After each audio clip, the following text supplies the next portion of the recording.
हाँ, third option. अच्छा सुबोध, ठीक ठीक ठीक। तो देखो question number third, which of the following compound does not show phenolic properties. Phenol की प्रॉपर्टीज कौन सा शो नहीं करेगा। देखो जो रिंग से डायरेक्ट OH से लगा होता है वो फिनॉल की प्रॉपर्टी शो करेगा। जैसे रिंग से डायरेक्ट OH लग गया, ये रिंग है इससे डायरेक्ट OH लग गया, रिंग है इससे डायरेक्ट OH लग गया, तो ये फिनॉल की प्रॉपर्टी शो करेगा। लेकिन जो रिंग से डायरेक्ट अटैच नहीं होता है वो फिनॉल की प्रॉपर्टी शो नहीं करता है। ये अल्कोहल है, फिनॉल नहीं है, ध्यान रखना। तो इसका आंसर हो गया फर्स्ट। तो फिनोलिक प्रॉपर्टीज मतलब जो रिंग के साथ डायरेक्ट अटैच होगा। थर्ड क्वेश्चन समझ में आया या नहीं आया? क्वेश्चन थर्ड क्लियर है या नहीं है? रिप्लाई कर दो यस नो फटाफट, ताकि आगे बढ़ जाए हम।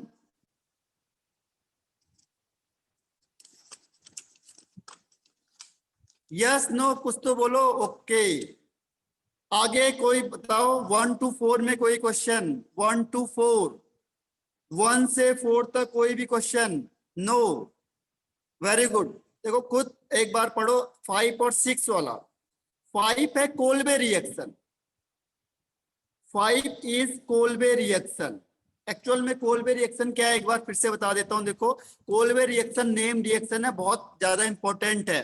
कोल्बे रिएक्शन में क्या होता है, आपके पास फिनॉल है, हाँ वही है, सेम दोनों एक ही नाम है। कोल्बे जो ये स्मिथ है ये एक ही नाम है दोनों, कोल्बे और वो वही कोल्बे रिएक्शन नहीं है वो एक्चुअल में। कोल्बे भी कहते हैं और कोल्बे स्मिथ भी कहते हैं, एक ही बात है, ठीक है। कोल्बे रिएक्शन ही ये है, दोनों सेम है। तो कोल्बे रिएक्शन तो आपको पता है क्या होती है।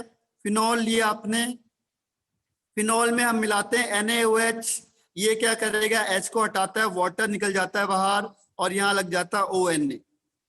इसके बाद हम इसमें मिलाते हैं CO2 ग्रुप और H+। तो CO2 ग्रुप की वजह से ऑर्थो पोजीशन में क्या लगता है, एसिड लग जाता है। यहाँ पे आ जाता है COOH और यहाँ पे लगता है OH। इसे कहते हैं सैलिसाइलिक एसिड। सैलिसाइलिक एसिड ये कॉमन नेम है इसका। तो कोल्बे रिएक्शन में सैलिसाइलिक एसिड बनता है। तो कौन सा आंसर होगा इसमें?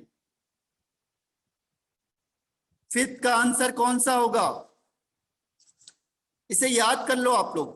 देखो रिपीटिशन होगा कई बार, कोल्बे रिएक्शन बहुत बार बोर्ड में पूछी हुई रिएक्शन है, बहुत बार, ठीक है। और अब 6 क्वेश्चन बता रहा हूं मैं आपको, 6। एक बार हम आगे बढ़ जाएंगे तो हम रिटर्न नहीं होंगे वापस, ध्यान रखना। आपको 2-3 चांस मिलते हैं, सुनो से अगर आपने उसके आगे बढ़ गए हम तो हम रिटर्न नहीं होंगे वापस। अब देखो इसमें है आपके पास फिनॉल रिएक्ट या हीटेड विथ थैलिक एनहाइड्राइड, ठीक है। थैलिक एनहाइड्राइड के साथ रिएक्शन करेगा। तो थैलिक एनहाइड्राइड का जो फॉर्मूला होता है ये इस तरीके से होता है। फिनॉल लग गया, C double bond O double bond O, ये है आपका थैलिक एनहाइड्राइड। ये आगे भी आएगा आपके एमाइन वाले चैप्टर में आपके पास। और ये रिएक्शन करेगा फिनॉल के साथ, फिनॉल के साथ।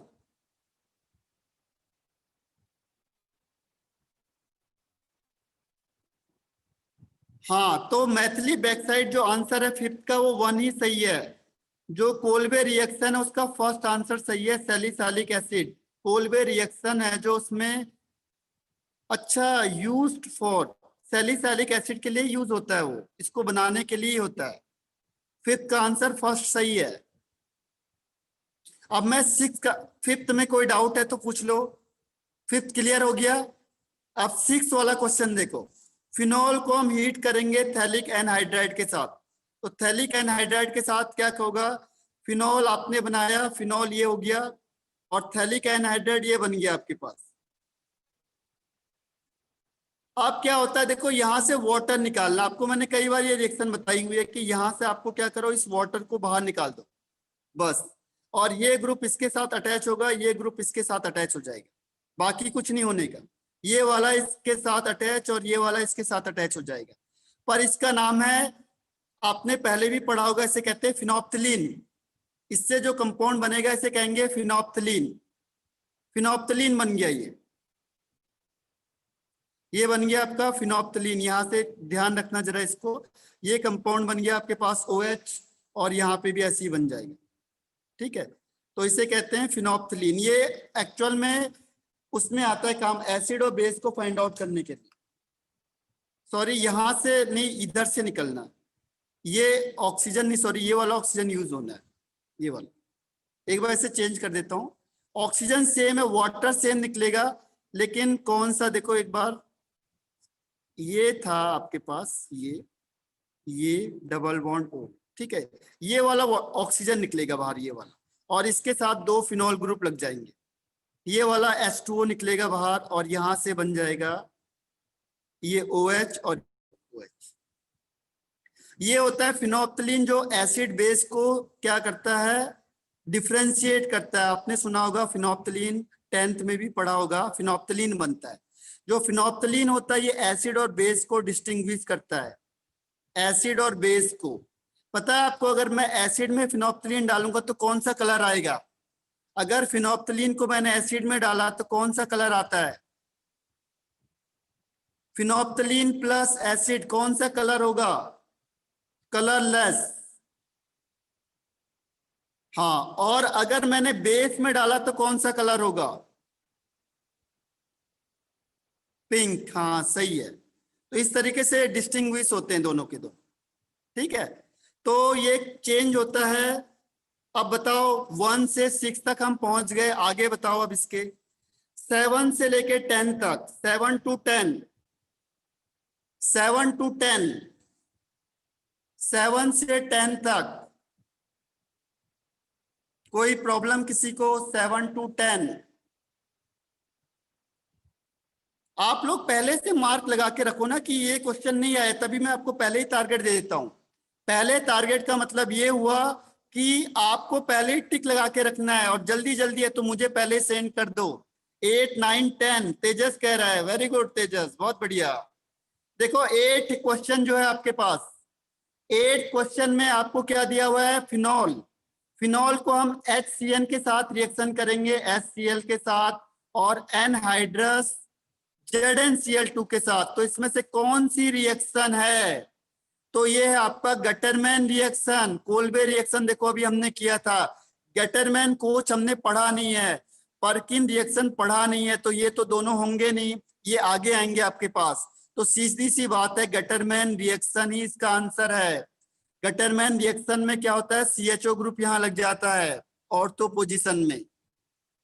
गटरमैन रिएक्शन बताई थी मैंने आपको, HCl, HCN और एनहाइड्रस ZnCl2 के प्रेजेंस में होती है, और इसमें ऑर्थो पोजीशन में CHO ग्रुप लग जाता है।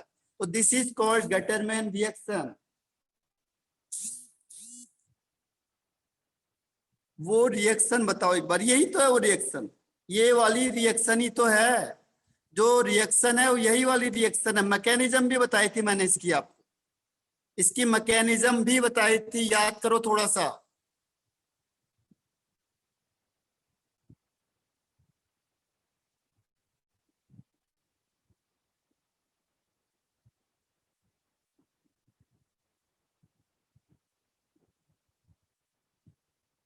आ गया समझ में कि नहीं आया?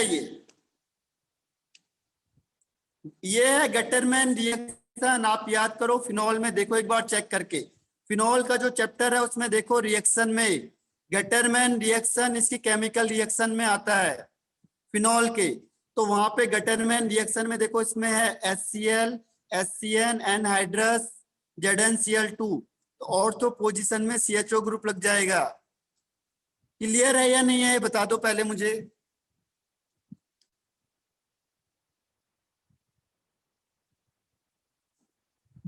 ओके, अब क्वेश्चन नंबर 9 देखो। क्वेश्चन नंबर 9 में है फिनॉल। फिनॉल में हम जिंक डालेंगे, तो जिंक का काम क्या होता है? ऑक्सीजन को बाहर निकालेगा। देखो मैं ये रिएक्शन आपको बता देता हूँ, ये कैसे कैसी रिएक्शन हुई है। जैसे आपने फिनॉल लिया और फिनॉल में आप जिंक डालोगे, देखो ये है फिनॉल। फिनॉल में मैंने जिंक डालेंगे तो उससे क्या बन जाता है? फिनॉल का ऑक्सीजन को उठा के ले जाता है ये बाहर, ये Zn ऑक्सीजन को बाहर उठा के ले जाएगा यहाँ से, और बन जाता है बेंजीन रिंग। जब भी ध्यान रखना, फिनॉल से और बेंजीन बनाना होगा तो उसमें क्या मिला दो, जिंक मिला दो। जिंक क्या करेगा, ऑक्सीजन को उठा के ले जाएगा और आपके पास क्या बन जाएगा, बेंजीन। बेंजीन के बाद सेकंड स्टेप क्या है इसमें, कंसंट्रेटेड H2SO4। ये रिएक्शन भी आपको मैंने कई बार बताई है, इसे कहते हैं नाइट्रेशन। इसमें कौन सा ग्रुप अटैच होगा, नाइट्रो ग्रुप। तो यहाँ पे कौन सा ग्रुप लग जाएगा, नाइट्रो ग्रुप, इसे कहते हैं नाइट्रेशन। बेंजीनिंग बहुत आसान है।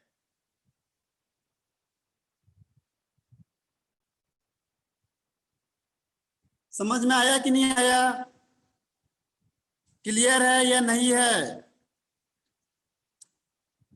ठीक है, तो इसमें देखो कौन सा आंसर है, पहले दो सही किसके हैं। अगर पहले दो भी सही हो गए तो तीसरे को देखने की ज्यादा जरूरत नहीं पड़ती है। इसका आंसर हो गया फोर्थ वाला, हाइड्रोजो बेंजीन। ठीक है, fourth one is right answer. इसमें देखना है किसके लिए कौन सा वर्क कर रहा है, कौन सी चीज कहां पे काम आती है। अब क्वेश्चन नंबर 10 में आ जाओ। देखो क्वेश्चन नंबर 10, ये भी देखो, ये सब मैंने कहा था एरोमेटिक के एक जैसे। अच्छा फर्स्ट वाला भी बताता हूं, एक मिनट। अच्छा, फर्स्ट इज गिवन Zn और NaOH। ये आपको क्या है, बेस के प्रेजेंस में अगर हम रिएक्शन करेंगे, एनिलीन। फर्स्ट क्या है, 1 सेकेंड देखता हूं मैं। नहीं, 4 है आंसर। 9 का आंसर इज 4। 9 का आंसर 4 दिया हुआ।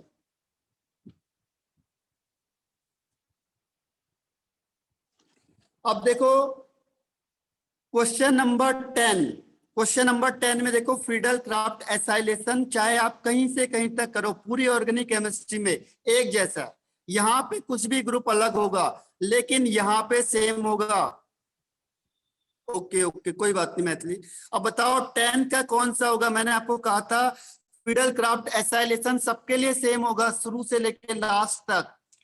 तो इसका आंसर कौन सा होगा, हाँ सही है मैथिली। और इसके अलावा देखो, फ्रीडल क्राफ्ट जो भी एरोमेटिक वाले होंगे उसे याद कर लो बस, वो शुरू से लेके लास्ट तक एक जैसे चलते हैं। शुरू से लास्ट तक आप ऑर्गेनिक स्टार्ट करोगे और ऑर्गेनिक खत्म करोगे, एक जैसी रिएक्शन चलेंगी सबकी। फ्रीडल क्राफ्ट सबके साथ आएगा शुरू से लेके लास्ट तक। और एसाइलेशन ग्रुप है, एसाइल ग्रुप कौन सा होता है इसमें, एसाइल होता है ये CH3CO ग्रुप। बिल्कुल सही है सानिका, मैथिली, सरोज। तो इसके लिए देखो एसाइलेशन बहुत सिंपल सा क्वेश्चन है ये, CH3COCl। कभी भी ध्यान रखना एसाइलेशन, और ये है एल्काइलेशन, इसे कहेंगे फ्रीडल क्राफ्ट एल्काइलेशन। ठीक है, अब बताओ 11 से लेके और 14 तक, 11 to 14, 11 ही क्वेश्चन। अच्छा हाँ, ये आपको नहीं बताया हुआ। ये एक्चुअल में क्या होता है, कई रिएक्शन है जो कई चैप्टर में मैच करती है। मैंने आपको कहा नहीं कि एक एक रिएक्शन बहुत सारी रिएक्शन के साथ मैच करती है। ये वाली जो रिएक्शन है ये एक्चुअल में 11th वाला रिएक्शन एमाइन चैप्टर से, एमाइन, इसे कहते हैं एजोडाई टेस्ट। एजोडाई टेस्ट ये क्या होती है, ये फिनॉल का टेस्ट भी होता है, यह डाई एजोनियम का टेस्ट है ये, इसे कहते हैं एजोडाई। यहाँ पे कलर डेवलप होता है, कलर। इसमें क्या होता है देखो, इसको मैं रिएक्शन बता देता हूँ, ये एमाइन चैप्टर में वैसे। तो इसमें होता क्या है कि जैसे आपने ये बेंजीनिंग बनाई, एक बार देख लो बस, ये है OH, यहाँ पे H है, ठीक है, और यहां से Cl नाइट्रो ग्रुप और ये ग्रुप लग गया, इसे कहते हैं डाई एजोनियम ग्रुप। तो यहां से HCl बाहर हो जाता है बस, बाकी कुछ नहीं होता, बाकी एज इट इज लग जाएगा। इसे कहते हैं एजोडाई टेस्ट। इसमें कलर आता है, अगर कलर आ गया तो इसका मतलब फिनॉल है, कलर नहीं आया तो इसका मतलब फिनॉल नहीं है, यानी रिएक्शन नहीं हो रही है। बाकी इन दोनों को ऐड कर दो, देखो OH, फिर यहाँ पे ये रिंग बनाई आपने, फिर N बीच में रहेगा, N2 बीच में रहेगा और ये रिंग बन जाएगी। कौन से ऑप्शन में ऐसा है,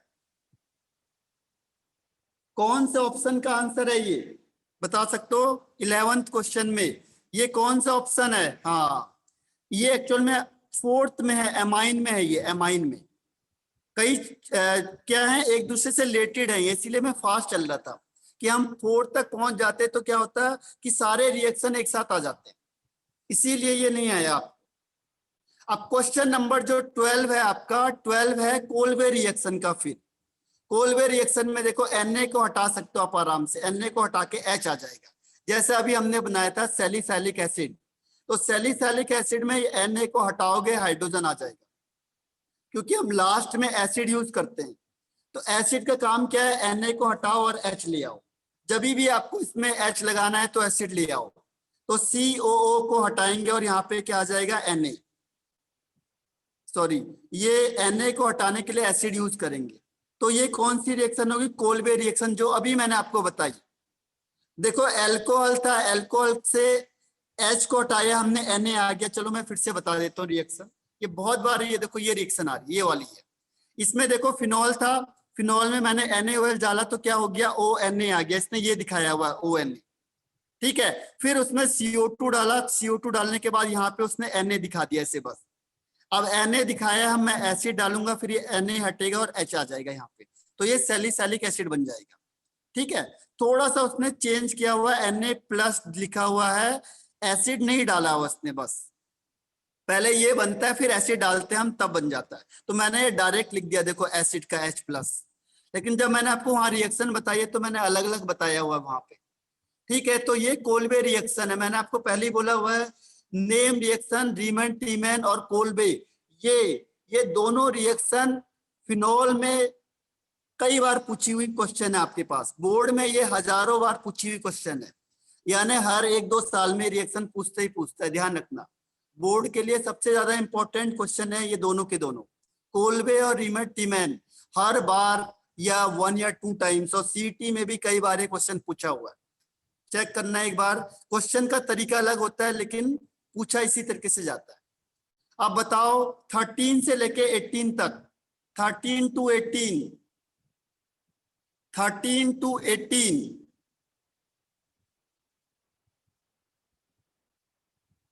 15 question, okay.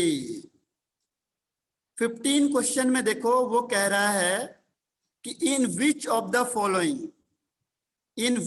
Following reaction phenol और sodium phenoxide are not form. Phenol या फिनॉक्साइड आयन नहीं बनेंगे, ये भी एक्चुअल में इसकी रिएक्शन नहीं है, ये आपको मैं बताता हूं।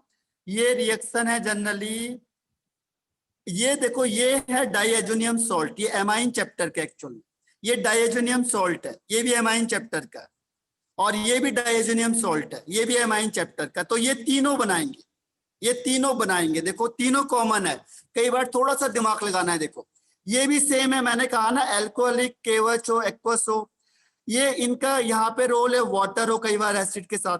तो ये डाइएजोनियम सॉल्ट है तीनों के तीनों, देखो ये भी डाइएजोनियम सॉल्ट है, एमाइन में पढ़ते हैं हम इसे, ये भी डाइएजोनियम सॉल्ट है और ये भी डाइएजोनियम सॉल्ट है जो मैंने अभी बताया आपको। तो ये तीनों के तीनों बना सकते हैं, तो कौन नहीं बनाएगा? सीधी सी बात है, ये वाला नहीं बनाएगा, ठीक है। इसमें आपको मैंने बताया होगा कौन सी रिएक्शन होती है, इसमें होता है सब्स्टिट्यूशन रिएक्शन। याद करो कोई कि नेम रिएक्शन कौन सी है, जो याद करेगा उसे नाम दिया जाएगा। हाँ, ये तो मैं बताऊंगा आगे, ये बताओ कौन सी नेम रिएक्शन है। अगर जिसने बता दिया कि नेम रिएक्शन कौन सी है, मैं याद दिलाऊंगा तो अभी आपको याद आ जाएगा, लेकिन कौन सी नेम रिएक्शन है मैं आपको हिंट्स दे देता हूं। इसमें सब्स्टिट्यूशन रिएक्शन होता है, नहीं कशिश,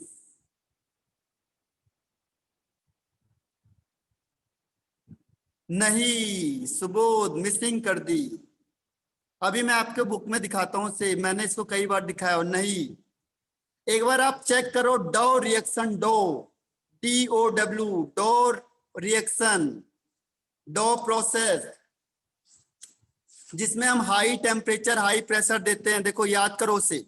ये रिएक्शन थी और मैंने लिखा था यहाँ पे OCl वगैरह, या ONA, अच्छा इसने Cl लिखा हुआ है, इसमें एसाइल क्लोराइड है ना, तो इसमें हम क्या डालते हैं, अच्छा Cl होता है यहाँ पे, OCl नहीं होता, ठीक है, नेम रिएक्शन नहीं, अच्छा वो Cl होता है वहां पे, सॉरी, वो डॉ प्रोसेस के लिए वो वाला था, लेकिन वहां पे सिर्फ, हाँ सही कह रही मैथिली, डॉ प्रोसेस में केवल क्या था, डॉ प्रोसेस में केवल Cl था यहाँ पे, लेकिन NaOH को अगर हम मिलाएंगे किसके साथ, हाई टेम्परेचर और हाई कंसंट्रेशन के साथ, तो वो सब्स्टिट्यूशन रिएक्शन कर सकता है। तो यहाँ पे जो आंसर है 15 का आंसर है सेकंड वाला, सेकंड ये वाला।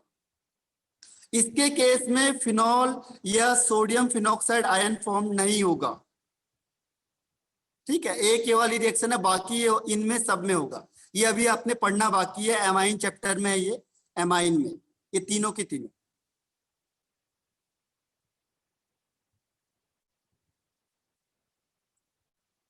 ठीक है, आया ये समझ में कि नहीं आया?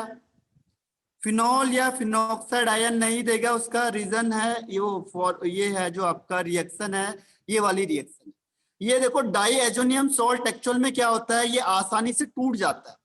कभी भी आपको ध्यान रखना, कभी भी आपको फिनॉल से आगे आपको बताया जाएगा डॉ प्रोसेस, हाँ डॉ प्रोसेस थोड़ा सा चेंज है। डॉ प्रोसेस में क्या होता है, यहाँ पे केवल Cl आता है, बस ये Cl आता है, और इसमें मैं NaOH डालता हूँ हाई टेम्परेचर हाई कंसंट्रेशन के साथ, तो वहां पे तो ये बन जाता है, वहां पे बन जाएगा, यहाँ पे सब्स्टिट्यूशन होता है, ONA बन जाता है, ये डॉ प्रोसेस है। इसमें हम एसिड डालेंगे तो ये Na हटेगा, यहाँ फिनॉल बन जाता है, ये फिनॉल बन जाएगा, ठीक है, दिस इज कॉल्ड डॉ प्रोसेस। तो डॉ प्रोसेस तो फिनॉल ही बना रहा है, लेकिन क्या होता है जब ये ग्रुप लग जाता है यहाँ पे OCl ग्रुप, ठीक है, इस केस में क्या होगा, यहां से इसको एलिमिनेट करना मुश्किल है NaOH के साथ, ठीक है। तो ये वाली प्रोसेस, अगर कभी भी आपको फिनॉल है, अभी आपको मैं लास्ट में बताऊंगा ये कि जो फिनॉल है, अगर आपको कभी भी कोई ग्रुप को हटाना है, जैसे मैंने H लगा दिया या कोई ग्रुप यहाँ पे लगा दिया, तो इसको आप डाई एजोनियम सॉल्ट में चेंज कर दो, इसको डाई एजोनियम सॉल्ट बना दो, यहां से आपको इसको एलिमिनेट करना आसान हो जाता है। तो ये चैप्टर 4 है, एमाइन वाला है, उसमें क्या होता है किसी भी ग्रुप को हटाना होगा तो हम डाइएजोनियम सॉल्ट में उसे रिप्लेस कर देते हैं। ये बहुत अच्छा लिविंग ग्रुप होता है और जल्दी से हट जाता है ये ग्रुप यहाँ से, ठीक है। तो इसीलिए यहाँ पे ये हटेगा, अगर आप यहाँ पे NaOH लाते हैं, NaO लाते हो NaOH, तो ये आराम से इसे रिप्लेस करके यहाँ ये लग सकता है। तो ये तीनों केस में पॉसिबल है, चौथा केस है जहां पे पॉसिबल नहीं है, तो ये है आपका ये वाला C6H5OCl प्लस NaOH। इसके अलावा बताओ 16, 17 एंड 18,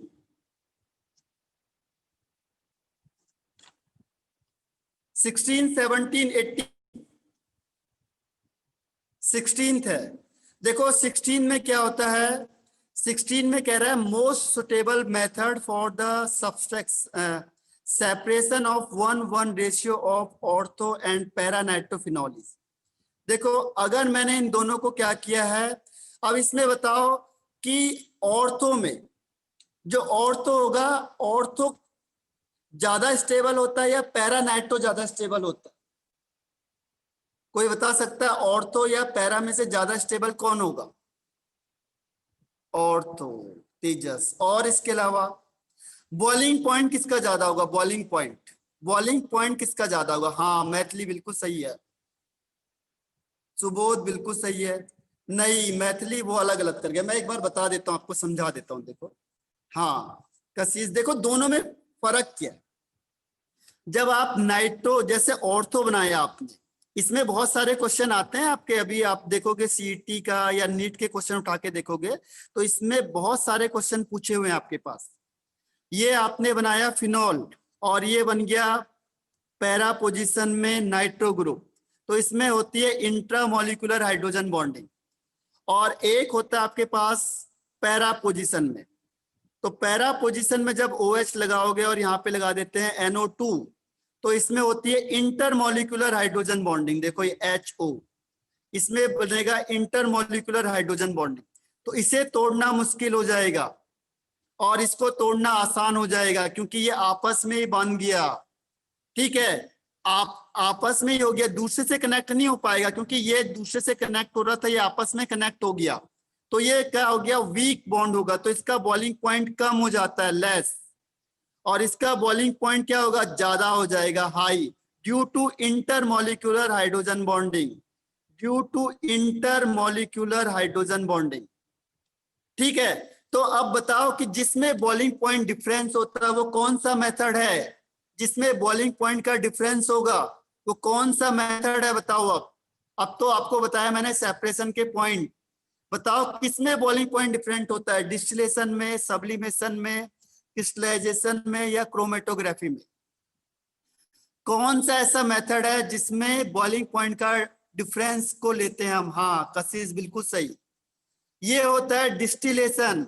डिस्टिलेशन में, हाँ तेजस बिल्कुल सही, डिस्टिलेशन। आप ये भी करोगे, सीईटी नीट सब क्लियर है, इसमें छोटे ऐसे ही क्वेश्चन आते हैं, बस ज्यादा हार्ड कोई क्वेश्चन नहीं आता। ठीक है, डिस्टिलेशन में ध्यान रखना कि बॉइलिंग पॉइंट का डिफरेंस होता है, वो सेपरेट करता है आराम से। आप बता, ये 16 क्लियर हो गया सबको? 16 क्लियर है? अब 17 18, 17 वाला फर्स्ट से भी मैच करता है। 17 18 में पूछो जरा, 17 18, 17 या 18 या दोनों? 17 और 18, एग्जाम्पल 2 का 7। अभी मैं फर्स्ट पढ़ा रहा हूं और एक हम क्या करेंगे, कॉम्पिटेटिव में ले चलेंगे, अभी कॉम्पिटेटिव वाला कर लेंगे। ठीक है, ये क्लियर हो गया, फर्स्ट एक्सरसाइज सबको क्लियर हो गया। अब थोड़ा कॉम्पिटेटिव में आ जाओ क्योंकि कॉम्पिटेटिव को देखते हैं हम।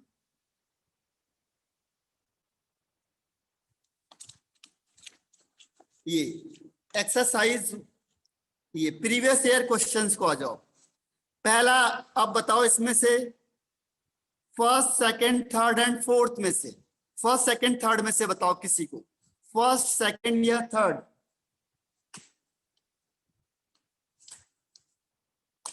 फर्स्ट सेकंड या थर्ड में से? थर्ड, इससे पहले फर्स्ट या सेकंड का कोई नहीं है, सब आ गया फर्स्ट सेकंड में, वेरी गुड। देखो प्रैक्टिस खुद करनी है अपने। क्वेश्चन नंबर थर्ड, थर्ड में क्वेश्चन क्या है, देखो क्वेश्चन थर्ड है, among the following ether, among the following ether which one will produce methyl alcohol on treatment with hot concentrated HI? ये ईथर वाला क्वेश्चन आ गया है, ईथर वाला भी मैंने आपको कई बार बताए हुए क्वेश्चन है। देखो मैं इसमें बता देता हूं, ईथर में क्या होता है कि आपको तोड़ना है। अब वो कह रहा है कि आपको मिलेगा मिथाइल अल्कोहल, समझ में आ रहा है? मिथाइल अल्कोहल कब मिलेगा, जब ये यहां से टूटेगा, ये यहां से टूटेगा, ये यहां से टूटेगा और ये यहां से टूटेगा, तभी तो आपको मिथाइल अल्कोहल मिलेगा। समझ में आया सबको? मिथाइल अल्कोहल का मतलब ये यहां से टूटना चाहिए, ये यहां से, ये यहां से और ये यहां से। कौन सा बॉन्ड जल्दी टूटेगा, बता सकता है कोई? कौन सा बॉन्ड है जो जल्दी टूटेगा इनमें से? 1 2 3 4, कौन सा बॉन्ड है जो जल्दी टूटेगा? नहीं, इसमें है आंसर फर्स्ट वाला आपको, हाँ सुबोध बिल्कुल सही। इसमें टर्सरी बन रहा है, टर्सरी कार्बोकैटायन। देखो टर्सरी कार्बोकैटायन को हम प्रेफरेंस देते हैं, तो ये बॉन्ड टूटेगा तो अच्छा रहेगा, इसके माइनस चार्ज, इसमें प्लस चार्ज, और इसको हमने किससे रिएक्शन कराई, HI के साथ। देखो I के H के पास प्लस है, I के पास माइनस है, तो माइनस वाला जाएगा प्लस के पास, प्लस वाला जाएगा माइनस के पास, और क्या बना देगा ये, मिथाइल अल्कोहल। इसमें नहीं बनेगा, कोई बता सकता है क्यों नहीं बनेगा? देखो इनमें, इसमें नहीं बनेगा, इसमें यहां से टूटेगा, यहां से नहीं टूटेगा। इसका भी कोई लॉजिक बता सकता है मुझे? आंसर हो गया आपका फर्स्ट, आंसर फर्स्ट है। अब बताओ इसमें से कोई लॉजिक बता सकता है कि यहां से क्यों नहीं टूटा, यहां से क्यों टूटा? बता सकता है कोई सेकंड थर्ड फोर्थ में से? हाँ मैथिली बिल्कुल सही कहा। बाकी का हम क्या देखते हैं, मैंने आपको उसमें भी पूरा लेक्चर आपका एचआई के बेस पे, पूरा लेक्चर ईथर में जो रिएक्शन है वो केवल एचआई के बेस पे, क्योंकि इसमें मैंने आपको पहले ही बताया था नीट लेवल के जितने क्वेश्चन आते हैं वो एचआई के आते हैं, ये मैंने आपको पहले ही बताया हुआ। इसमें क्यों नहीं करता है, क्योंकि ये ऐसे क्या होता है यहाँ पे क्राउडेड होता है, ये ज्यादा क्राउडेड है, ये ज्यादा क्राउडेड है, ये ज्यादा क्राउडेड है। ज्यादा क्राउडेड होने की वजह से यहाँ से नहीं टूटेगा, यहाँ से तोड़ना आसान है इसको, इसीलिए ये यहाँ से टूटता है मोर क्राउडेड होने की वजह से। ये भी ज्यादा क्राउडेड था लेकिन ये टर्सरी बन गया, और टर्सरी सबसे ज्यादा स्टेबल होता है। हाँ इसीलिए तेजस बिल्कुल सही कहा। आया समझ में अब?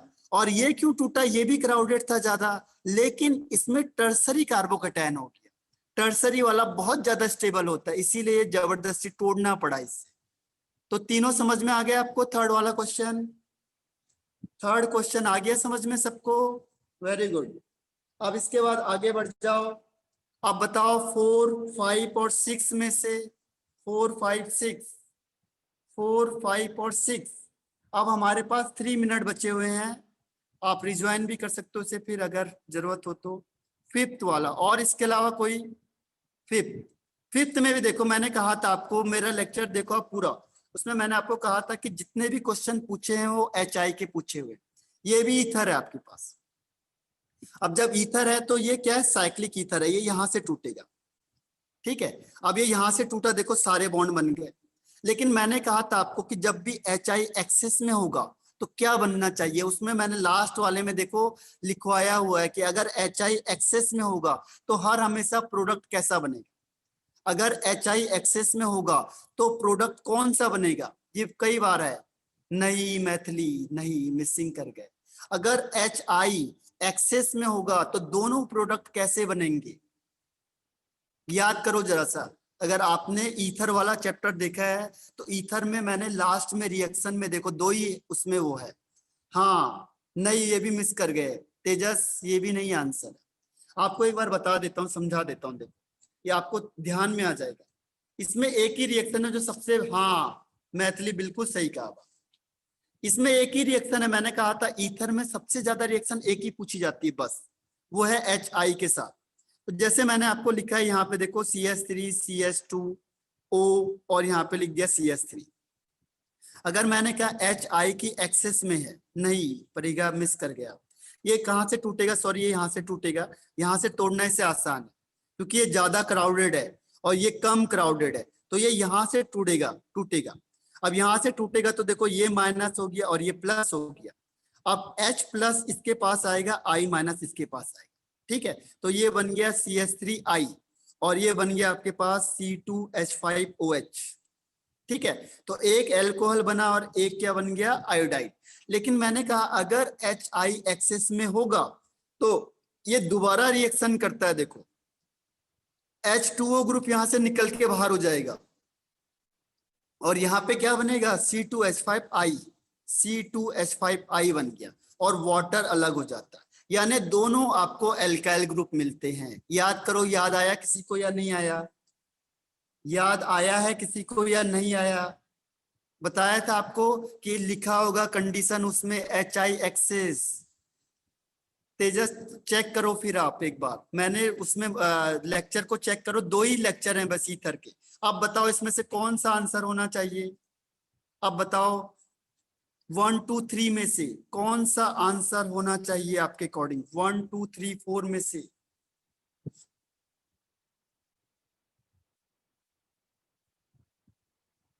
बताओ। हाँ किरण, और